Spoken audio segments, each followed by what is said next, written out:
Hey y'all. Hey, so wanted to get on here for a few minutes at least and follow up with honoring my anger and just kind of continuing from last time with the book Shadows of the Heart. Um, it's by James D. Whitehead and Evelyn Eaton Whitehead, A Spirituality of the Painful Emotions. And yeah, I thought I'd revisit anger. I think it was the emergency emotion, and kind of dig in a little more about listening to those messages that my feelings of anger have to show me and have to tell me. My anger is trying to tell me something, you know? And yeah, a lot of the time it can show us where we feel powerless and what power and what aspect and what is asking to be reclaimed and renewed and renamed, unnamed. What's asking for inclusivity, what's asking to be seen, what's asking for attention, what's asking for reconciliation, what's asking to be heard, what's wanting to be known, expressed, released, and revealed or healed, allowed to be. And so just working with that, and noticing some old things did come up in certain ways while I've been working with, feeling so angry about certain things, and wondering, in certain ways sometimes what to do with it, and not getting sucked into those old patterns of turning it in on myself or lashing out at others. Indirectly personal ways and even indirect ways. Not really, wanting to vent it or dump it onto other people, but wanting to be heard and wanting to express.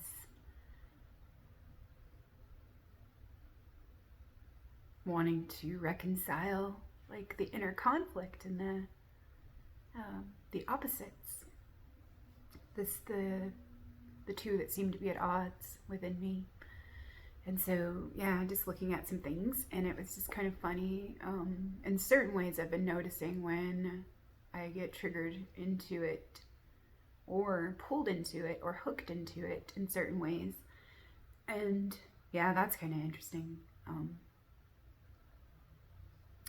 How sometimes we can just keep fueling it and fueling it and fueling it, or nursing that anger, nursing that wound, feeding that wound, and recycling through it all over again. And so, I've noticed some of those things, or sometimes it's easy to feed it and be defeated by it, And so,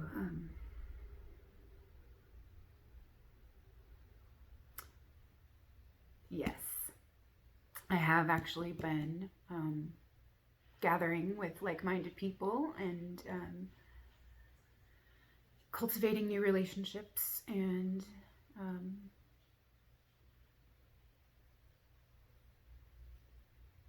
nurturing existing relationships and the ones that are available and reciprocal and willing to nurture and to attend. And so that feels good in those ways. And also just kind of letting other relationships that don't feel ideal, just to be where they're at and just to let them be. And just to let them be in transition, or I'm willing to release them so they can be replaced with something better, or they can be renewed at another time, or yeah, in divine order, in divine timing. And so I noticed yesterday morning that I was like really, really, really angry and irritated, and the same stories were recycling through my head. And just what I really wanted to do was come on here and do a rant and just kind of start screaming about certain things.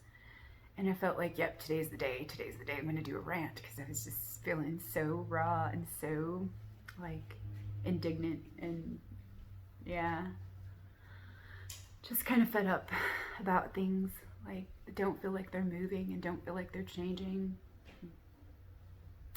And it's just like hitting my head against a brick wall in certain ways. And I'm just like, kind of tired of this. This kind of hurts. So maybe choose another strategy, or yeah, tire myself out anyways, banging my head against the wall. And so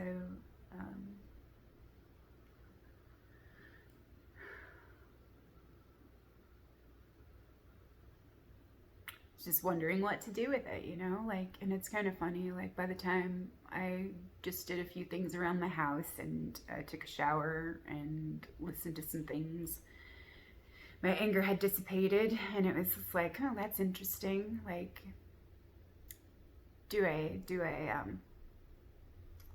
record something and just show up and start ranting, or like, do I need to be in touch with that anger, like to be able to express that anger and talk about that anger? And it's just kind of funny, like, where it felt like really, really strong in the morning, but then by the afternoon it was just kind of like, okay, I'm accepting of this, and I can accept this. It's just kind of funny, like how strong it is sometimes in the morning, and then by the middle of the day, like, I'll be more at ease. And it's just kind of funny, like, I'm willing to look more into that too and see what I can see about that. So yesterday morning I wrote a little thing in my journal, because it just felt like, okay, let me just release this. And so it's just a short kind of little thing that I'll read. So why must the lovable goobers be so clueless and all kinds of specially retarded? And why can't they wake up? Why won't they see? Why are they unable to snap out of their fantasies and the scripts of false realities? Is it a choice to believe the stories? You stupid motherfuckers, why can't you see the tomfoolery and the trickery at play? Why are you playing the heroic dummy, or the smart dumbass, the good girl and boy?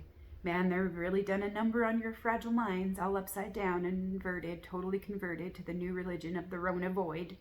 Avoidance, run away and hide, play small, and ignore the hey-ho ride that's leading us straight to hell. Divide and conquer schemes and sabotage and trickery, lies, sweet lies and flattery, propping up the false sense of security in the scheme of everything. And so I was like, yeah, that's pretty much, like, I'm pretty much upset with inability to respond, and an inability to see, and an inability to exchange, and an inability to receive. So all of that, like, it just bothers me. And so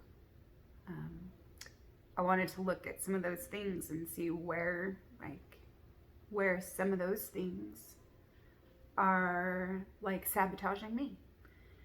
And like, yeah, so like fantasies, like, because it doesn't match my ideal fantasy, it doesn't match my perfectionist's desires for like what could be, or what I would like, what I desire, what feels good for me, like, yeah. And that's not a bad thing.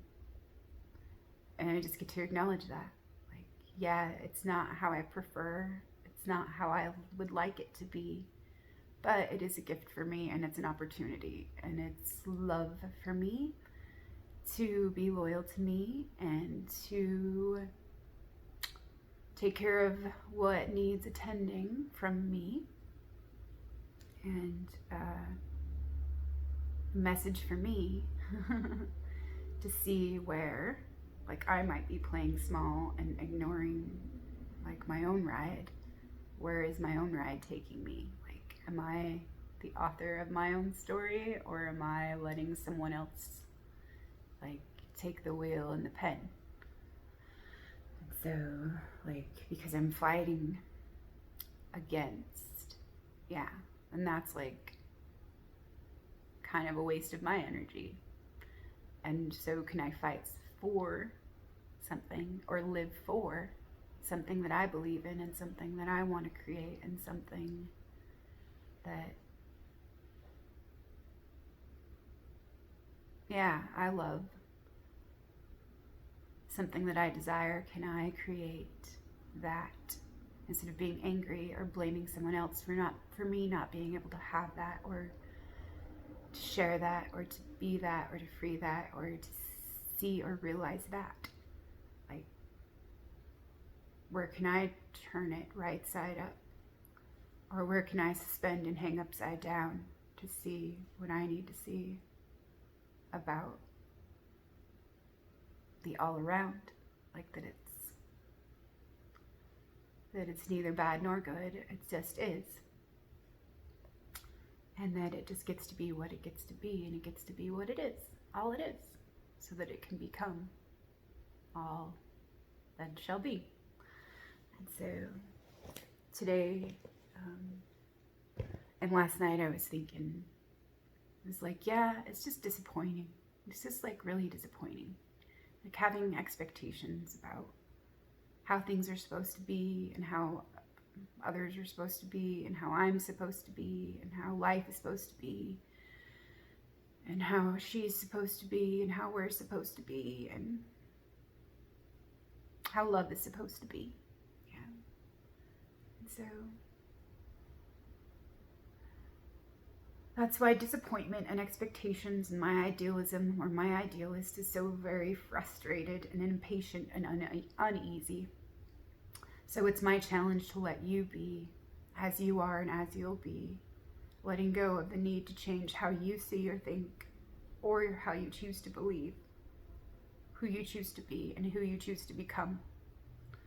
So yes, help educate and contribute, participate, but let go of control, surrender and respond, to cooperate and individuate.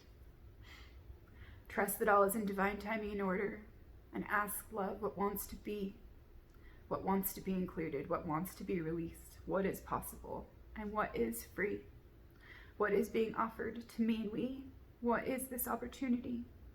Thank you, gratitude and acceptance, trust and faith, what wants to be worked through, what wants to be played with, what wants attention, reception, redirection, what wants to be forgiven, what wants to be released, allowed, transmuted, transformed, expressed, integrated, healed, reclaimed, reframed, what wants to be honored.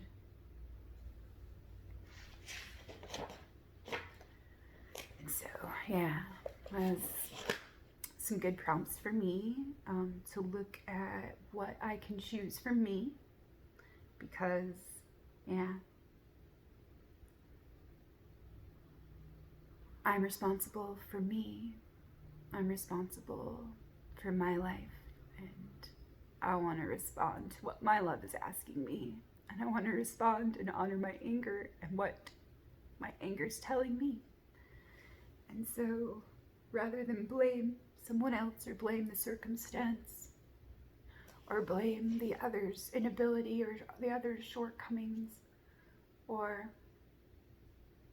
the other's choices, yeah, see what I can choose for me, and what boundaries I can set, and what I can invite, what I can focus on, and what my intentions are. And so, like, what do I hope to accomplish here? And what can I co-create? What can I allow What can I appreciate? And so, yeah, there's a lot that I can choose. I'm not stuck and I'm not a victim. And so, like, with the victim coming up, and the victim seems like she has a relationship with the idealist in certain ways. And so I'm going to look into that a little more. Because, like, obviously I can see, like, there's a relationship that the victim has with, like, the tyrant and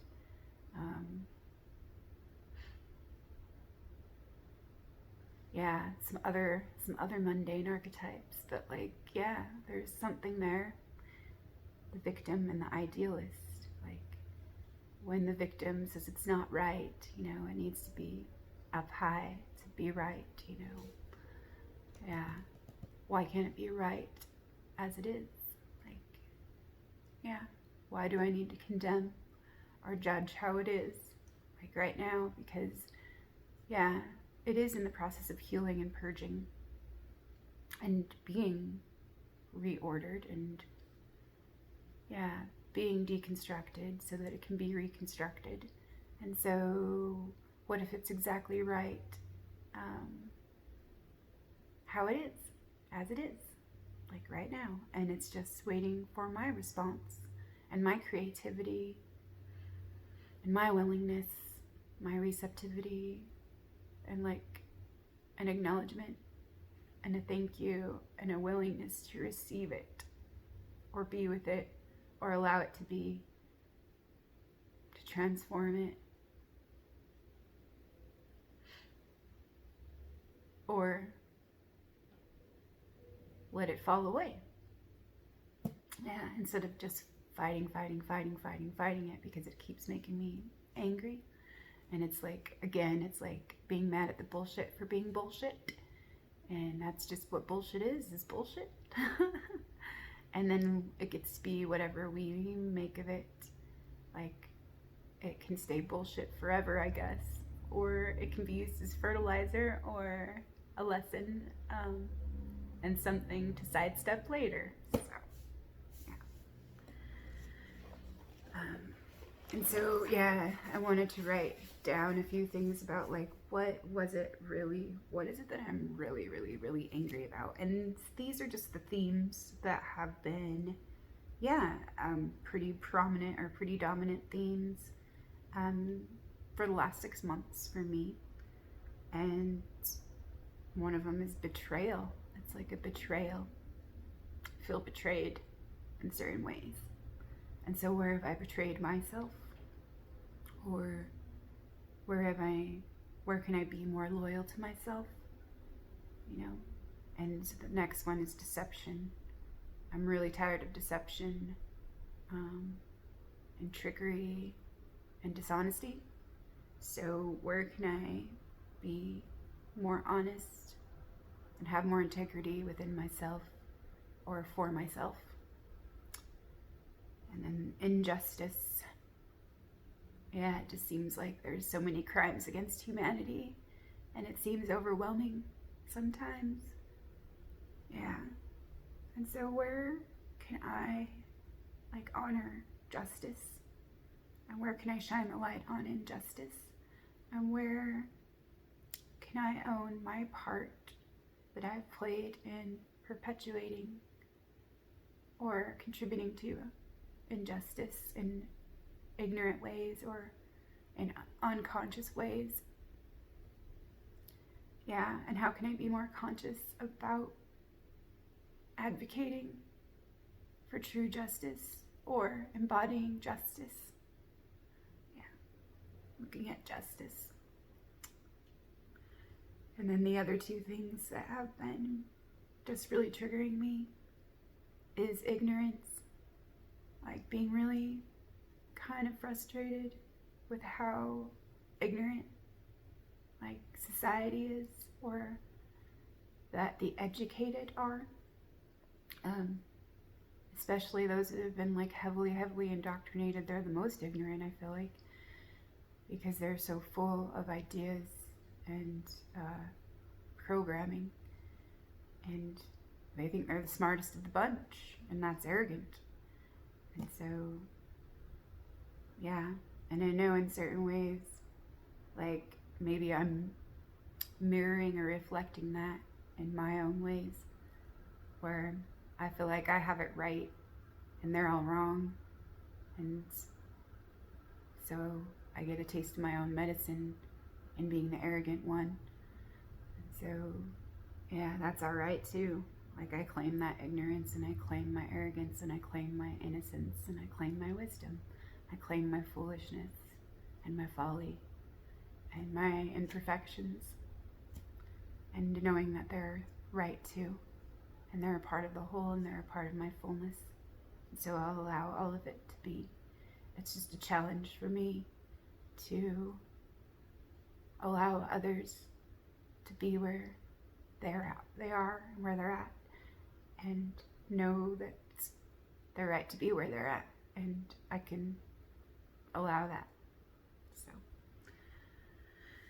yeah, some of the things that have been frustrating is the inability to respond, but maybe they are responding in certain ways that aren't perceptible to me. And who knows what's going on in their minds or in their lives, really. Because, yeah, it's not always apparent from the surface. Yeah.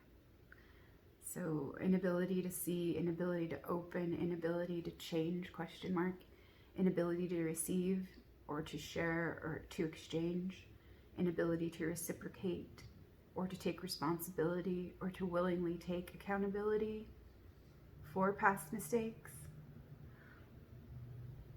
Confront and honor your side of the street, your part in this relationship, and own your choices, actions, authority, life, gifts, limitations, and allow me all that's mine.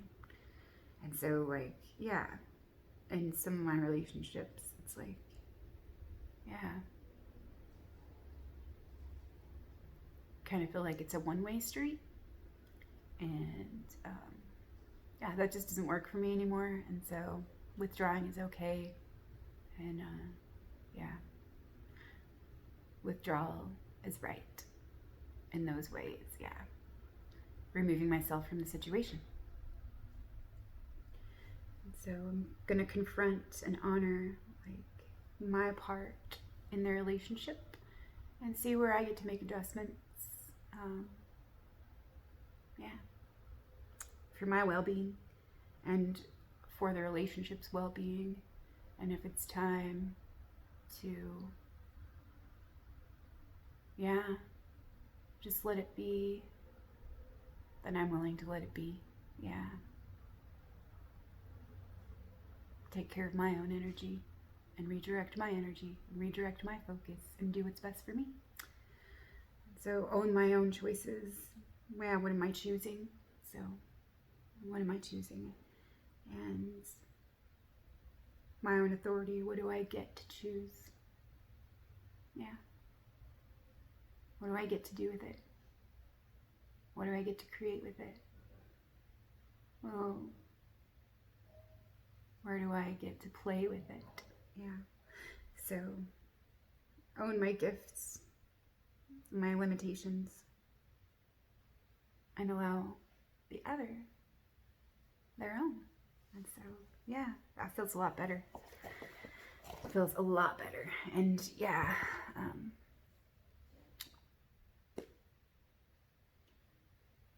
it's kind of funny. Yesterday, it just seemed like a pendulum swing in different ways where, okay, I'm feeling okay, I'm feeling good about this, this is okay, I can work with it. And then, you know, it's kind of funny, it was a kind of a crazy, funky dance, jerky dance, a jerk dance. So, and then like kind of feeling the other way, like, no, I just can't take this anymore. I'm so fed up with it. And I just don't even know what to do with it. And then feeling enraged again, like, oh my God. And then just wanting to scream, like, fucking morons, you fucking dumbasses. Why can't you see this? Motherfuckers, you know, like, why? And then getting sucked back into that again. It was just kind of silly. And then realizing, oh yeah, it's fine. It really is fine. But like, what is my anger trying to tell me here? So, looking at this book, a response to anger. And this is where I opened it today, a little while ago, and it was pretty great. It was like continuing right from where we left off on the last video. And so it's called Discern the Appropriate Response. So determining how to act with anger starts by focusing on our goal. What do we want to accomplish here? Sometimes the goal is communication. We want to let someone know how we feel. Sometimes the goal is change. We want to remedy a bad situation. And sometimes the goal is conversion. We want to turn away from our anger and move on. Yeah. Each of these options involves decision. Seeing angry behavior simply as a spontaneous eruption beyond our control is misleading because angry action always involves choice.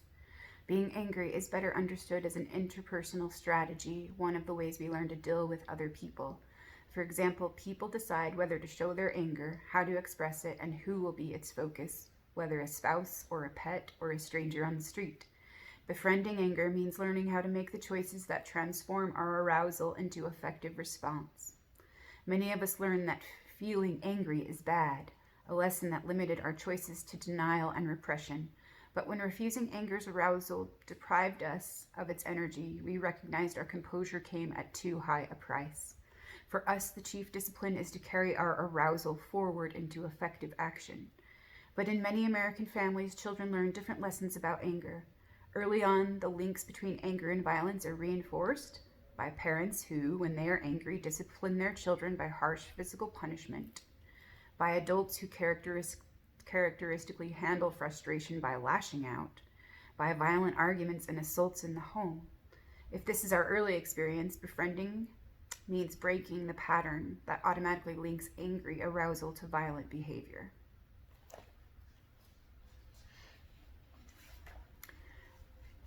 Experimental programs are being developed in schools and rehabilitative centers and elsewhere to help violence-prone young people learn ways to break these links. From what has been learned so far, 3 strategies seem key. First, teaching young people simply ways to interrupt their anger. So it's like a pattern interrupt. And deep breathing, relaxing stretches, counting to 10, using their imagination to take them somewhere else. Second, showing young people how to find alternatives to their explosive response by introducing them to basic conflict management skills, considering different ways to communicate their anger, learning nonviolent ways to be assertive, tracking the consequences of their actions. Third, helping young people find support for new ways of acting, setting up peer groups committed to change, encouraging them to identify people and situations to avoid, establishing adult contact persons to whom they can regularly report both their successes and mistakes. Obviously, troubled children are not the only ones who might benefit from these helpful strategies. Expressing anger. In close relationships, letting the person who has upset us know of our distress often helps. Rochelle Albom notes that expressing anger not only provides relief for ourselves, it can also help other people see things differently. Expressing anger relieves hurt and can change things. In fact, Beverly Harrison insists anger expressed directly is a mode of taking the other person seriously. When anger arises, Harrison continues, we have 2 basic options. We can ignore, avoid, condemn, or blame, or we can act to alter relationships toward reciprocity, beginning a real process of hearing and speaking to each other. Telling a friend or coworker how her action offends us may not be easy, but if skillfully done, this honesty makes change possible. Our friend may not have meant to hurt us. She may not have even known we took offense. Aware now how her behavior affects us, she can make steps to act differently. Communicating anger sometimes leads to more than changed behavior. Where people care for one another and for their life together, expressing anger can deepen intimacy.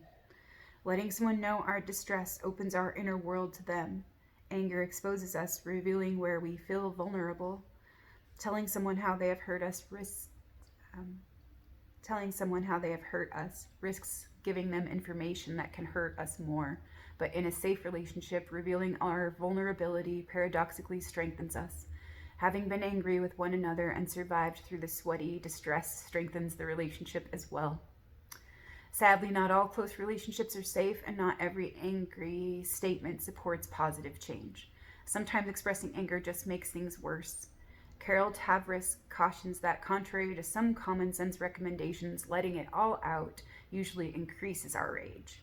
Anger dissipates when injustice is rectified, when a sense of personal control is reinstated, when self-esteem is restored. Giving vent to angry feelings can sometimes be part of this process, moving us beyond apathy and prompting us to get involved. But getting it out of our system usually does not dissipate hostility. On the contrary, angry expression tends to increase anger in ourselves and in other people. Psychologist Ron Richardson observes that many angry people act on the supposition, if I just show how upset I am, the other person will change. He warns that angry expression makes a clumsy tool for change.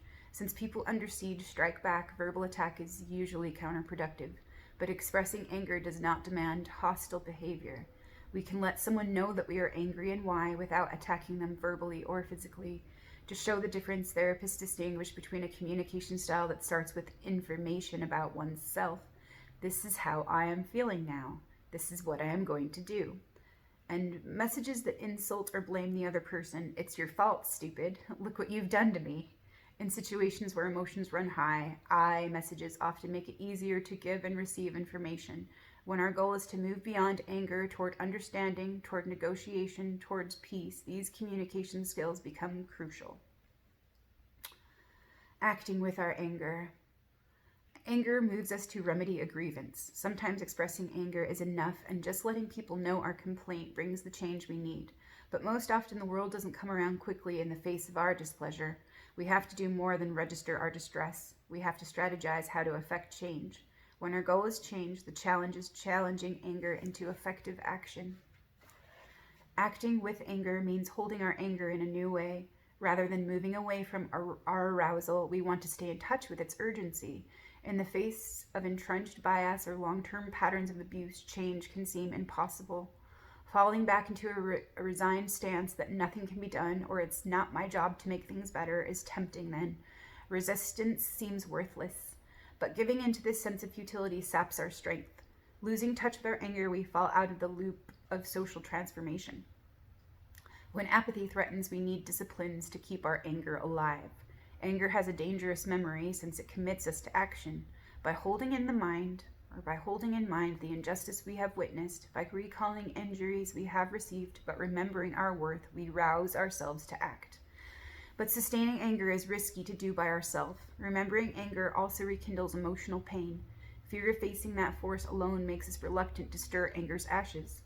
Better perhaps to turn away from the evidence of personal malice or social inequity and get by as best we can. Finding support then can be one of the disciplines of anger. With companions who share our anger, we gain a sense of power that goes beyond what we can do alone. By providing a setting in which our distress can be acknowledged and then focused into action, a supportive group also protects us from simply being overwhelmed by the arousal we feel. The group helps us hold our pain so that we can draw on its energy to act. When our goal is to remedy a bad situation, anger gives us steam to make things change. But being steamed up doesn't guarantee success. Channeling anger into effective action is the real work of change. Strategies of planning and problem solving are key. Being clear about what we want to accomplish, recognizing the barriers we face, gathering needed resources, enlisting allies to help. But anger remains an underlying energy of social transformation, fueling personal commitment and sustaining social resolve. Letting go of anger.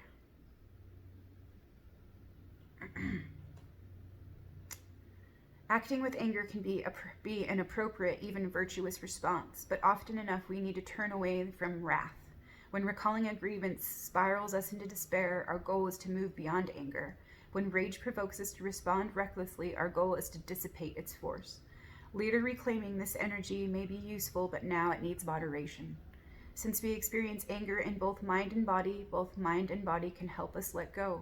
Moderate physical exercise, taking a walk, gardening, even doing laundry or cleaning the house, channels energy away from angry behavior.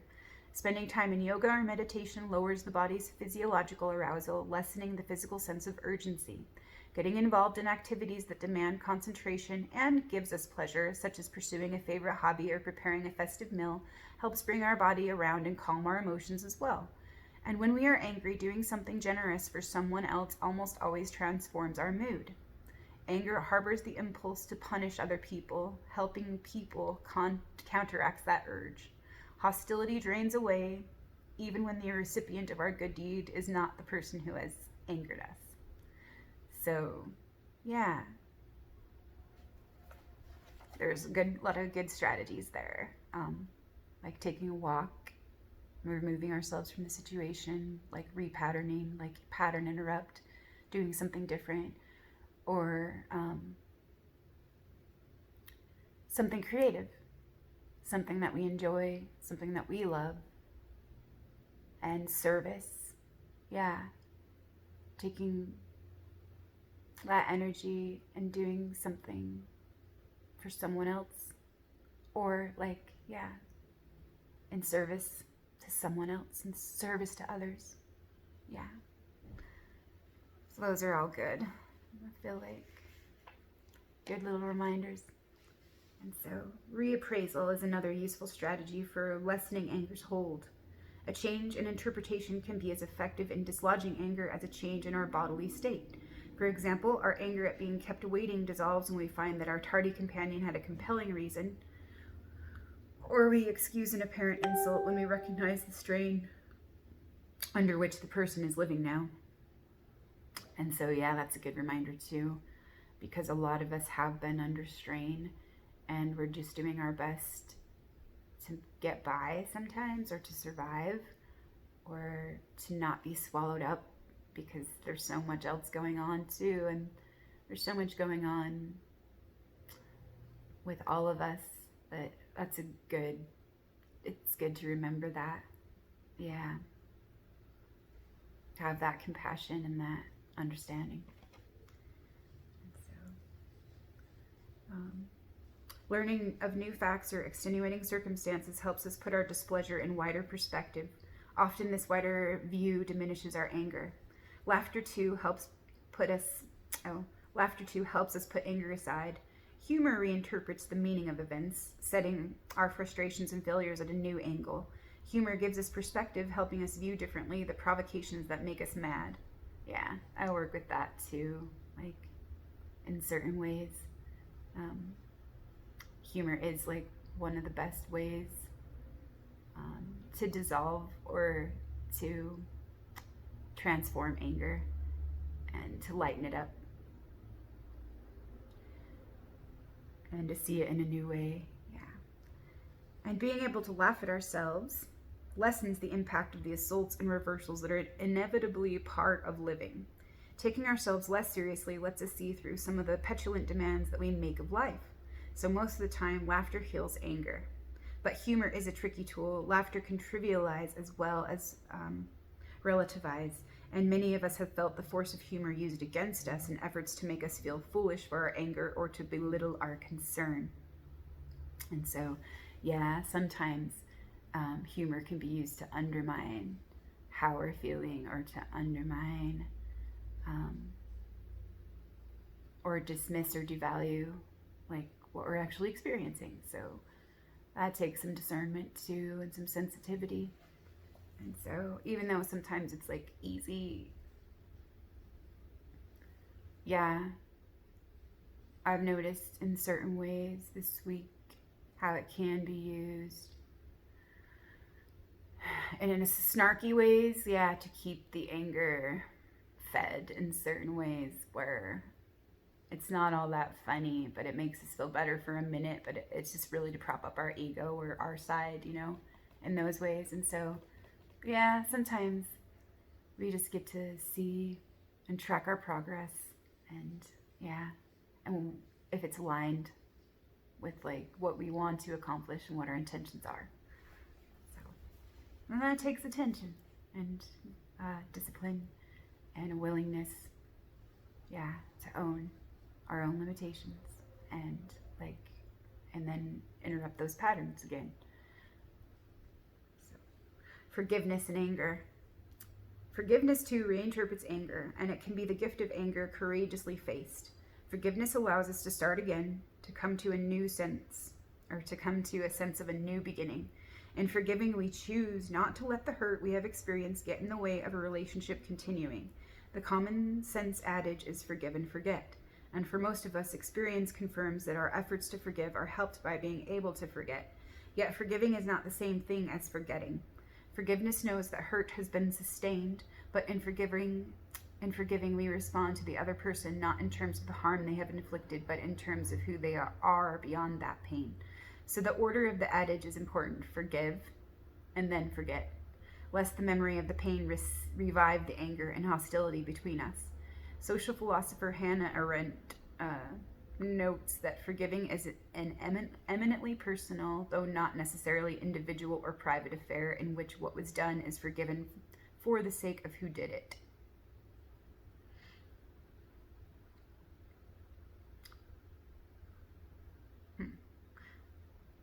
Forgiving is an eminently personal, though not necessarily individual or private affair in which what was done is forgiven for the sake of who did it.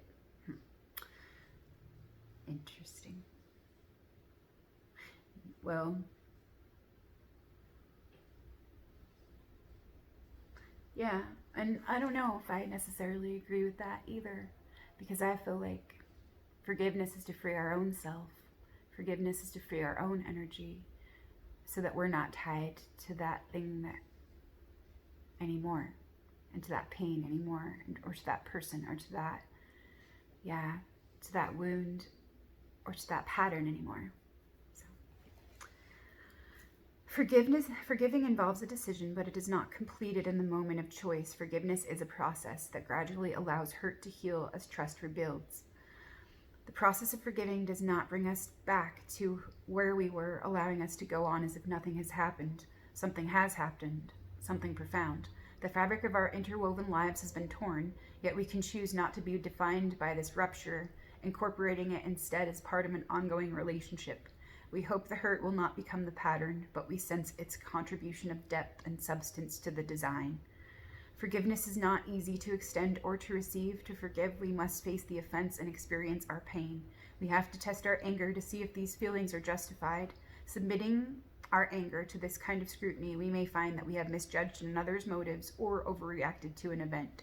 Our commitment to being angry may tempt us to nurse our indignation and refuse to acknowledge our mistake. The reflection forgiveness requires often shows us ways we have contributed to the problem. In few situations is one person solely to blame. Most interactions are conjoint, with each of us part of the painful pattern that develops, but sometimes casting ourselves as the innocent victim seems safer than risking the self-knowledge that forgiveness demands. Genuine forgiveness also robs us of our hurt. We can no longer harbor it for later use against the person to blame.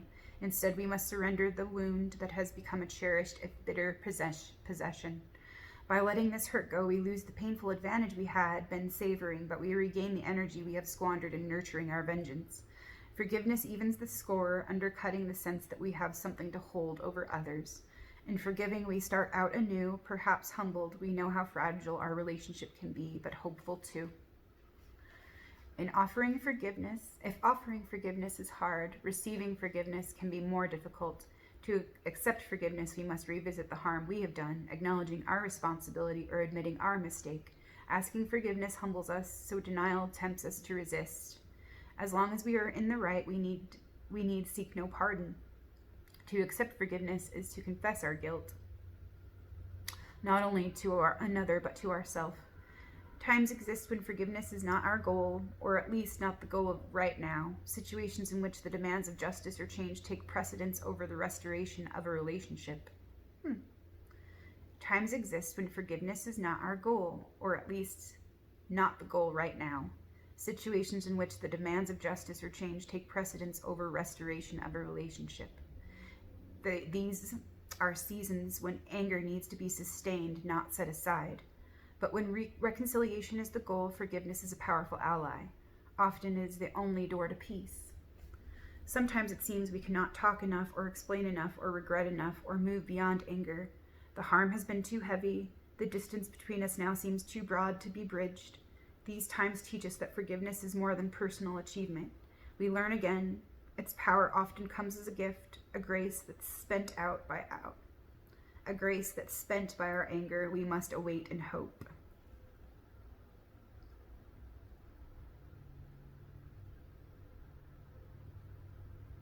So I think that's interesting.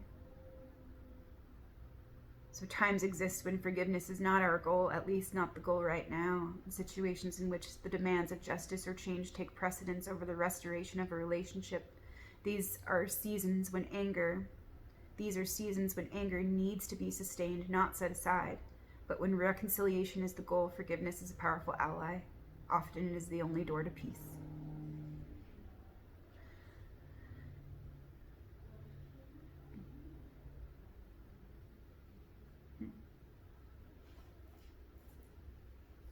Yeah.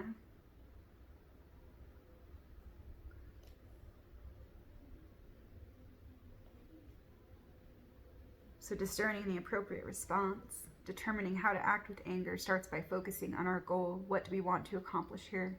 Sometimes the goal is communication. We want to let someone know how we feel. Sometimes the goal is change. We want to remedy a bad situation. And sometimes the goal is conversion. We want to turn away from our anger and move on. So, yeah, I have some things. Some things to play with and work with and work through. And yeah, it's kind of funny. I have been feeling I've been feeling more empowered, I guess, in certain ways. And it's just kind of funny. As I'm feeling a little more empowered, I also am feeling a little more discouraged about certain other things. And so it's just kind of funny how it is, paradox. So, yeah, just doing my best to allow and reconcile and respond and pay attention and see what's being asked or offered or presented and given. And so, yeah, it's all part of the whole, it's all part of the fullness. And it's just like, where do I get to respond? How do I get to respond? Where do I get to respond? You know? And I'm willing. So, yeah, it really does amaze me too that I always have and I always receive what I need when I need it. And yeah,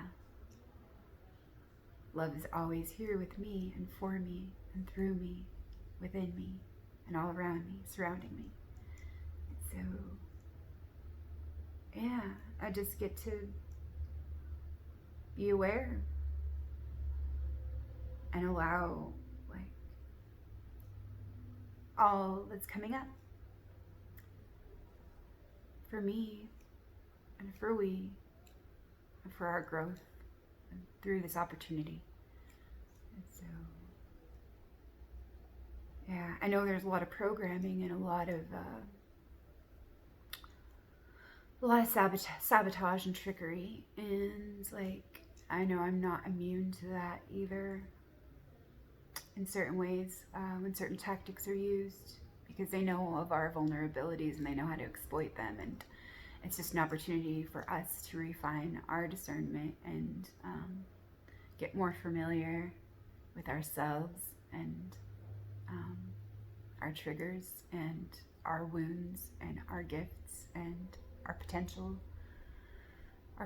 and our strengths and our limitations, and allow the wisdom and allow the fool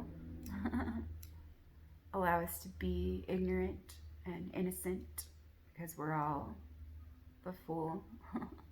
We're all that fool. And so just allow the fullness and allow the the inner full. Yeah. To be empty and to be full. To be all it is and nothing. Yeah. And it's kind of interesting, like how in certain ways, like working through this anger and going through certain stories and revisiting certain layers and lessons and restructuring the foundation and like remembering all these things. And then it's just kind of funny also taking a step back for that wider perspective and allowing me to feel all I feel, but at the same time bringing in the witness and the observer to watch and to see, to open to what's being revealed and what's asking to be healed, and in all those ways, and in and through all those ways of calling in and claiming all my resources. And yeah, all my resources and all my senses, even when things don't make sense. So they don't make any sense sometimes, but that's okay, they don't need to. Yeah, so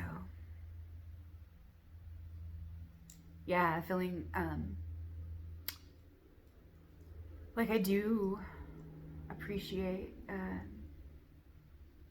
this new state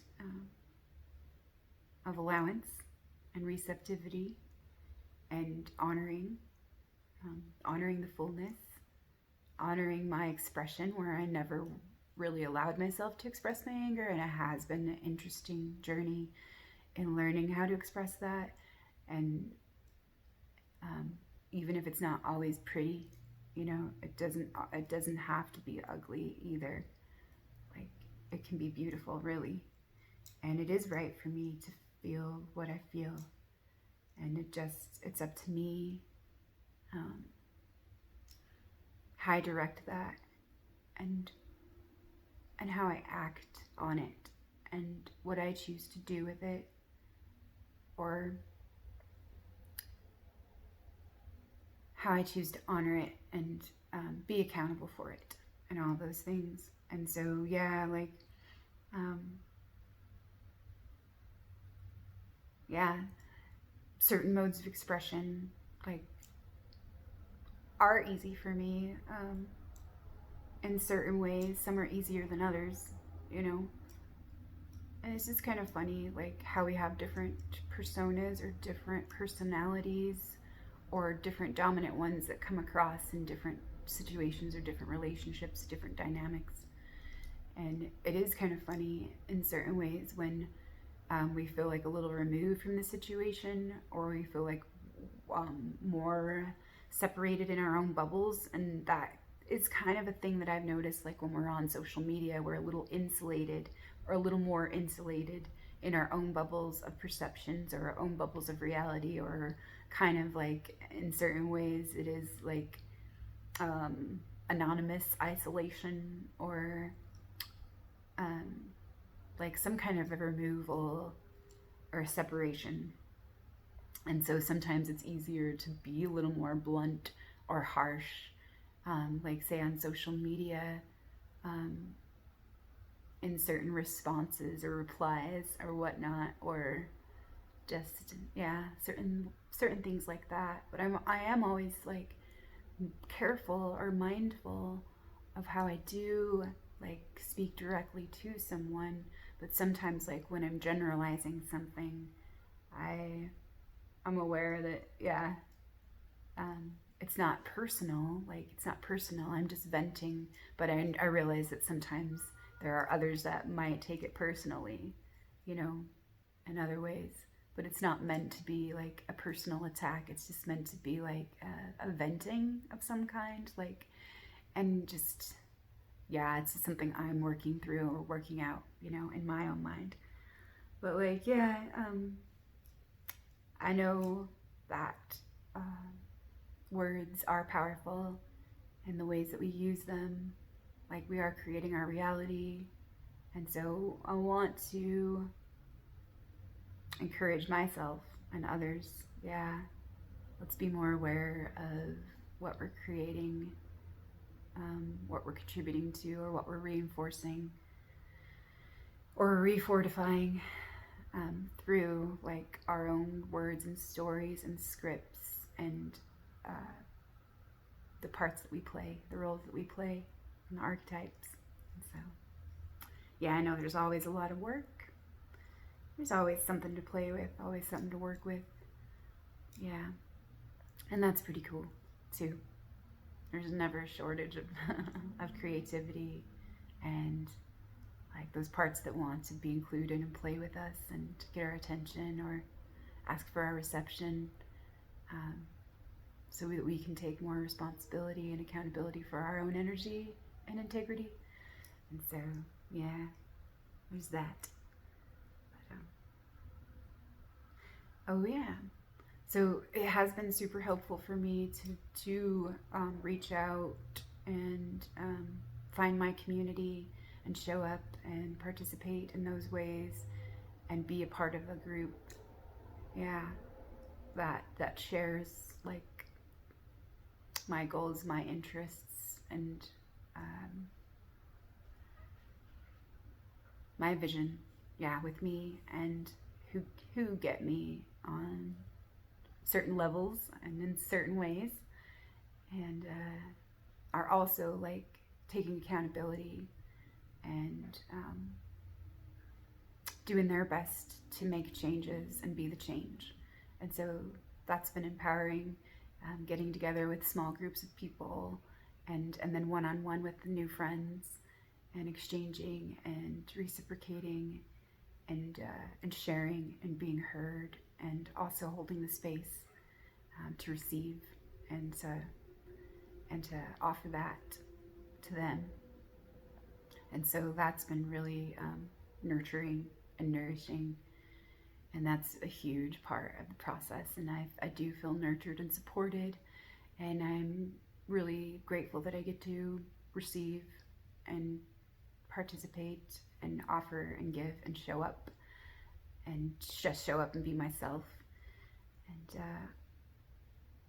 and give what I have to offer, like share what I have to offer, and just showing up and just presence and being inspired and not having it to have it be any certain way, but it just letting it unfold and through all her ways, all life's ways.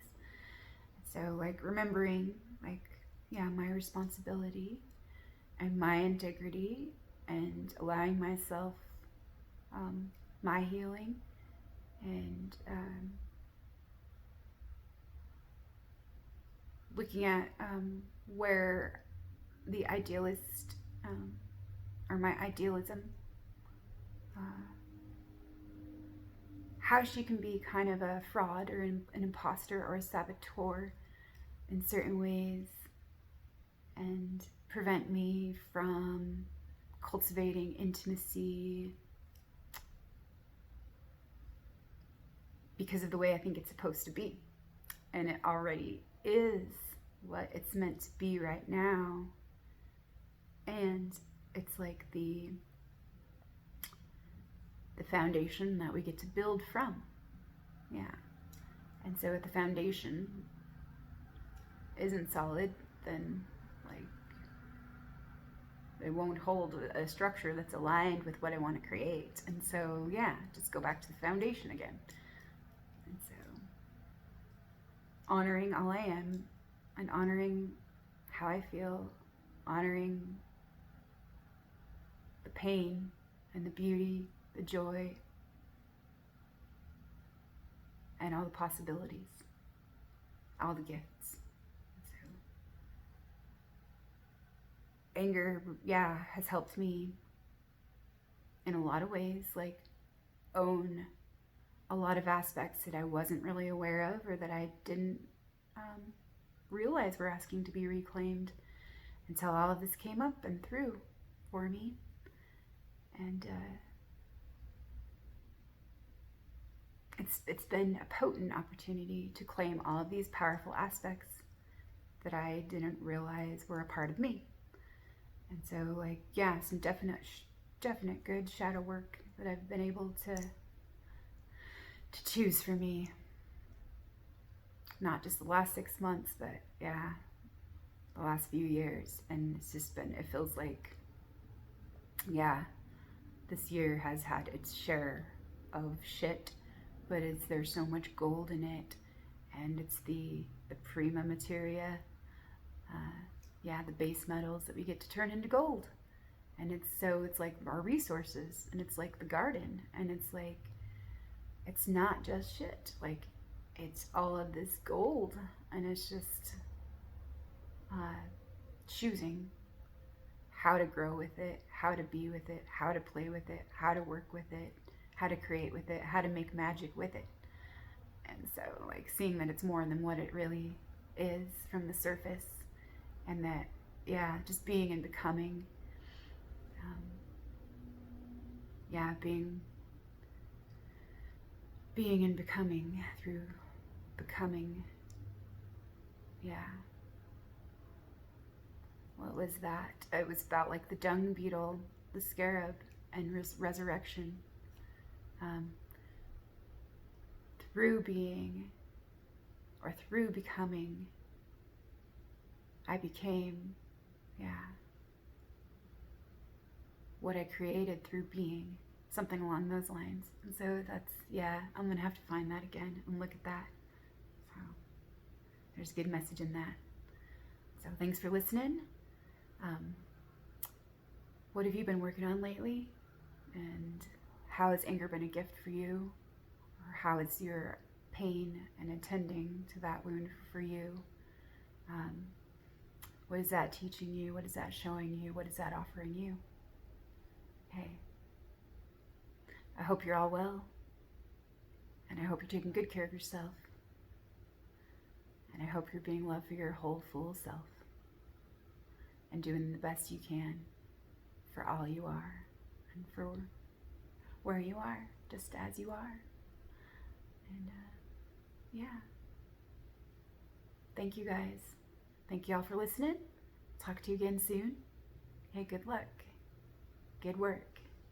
Hey, talk to you again soon.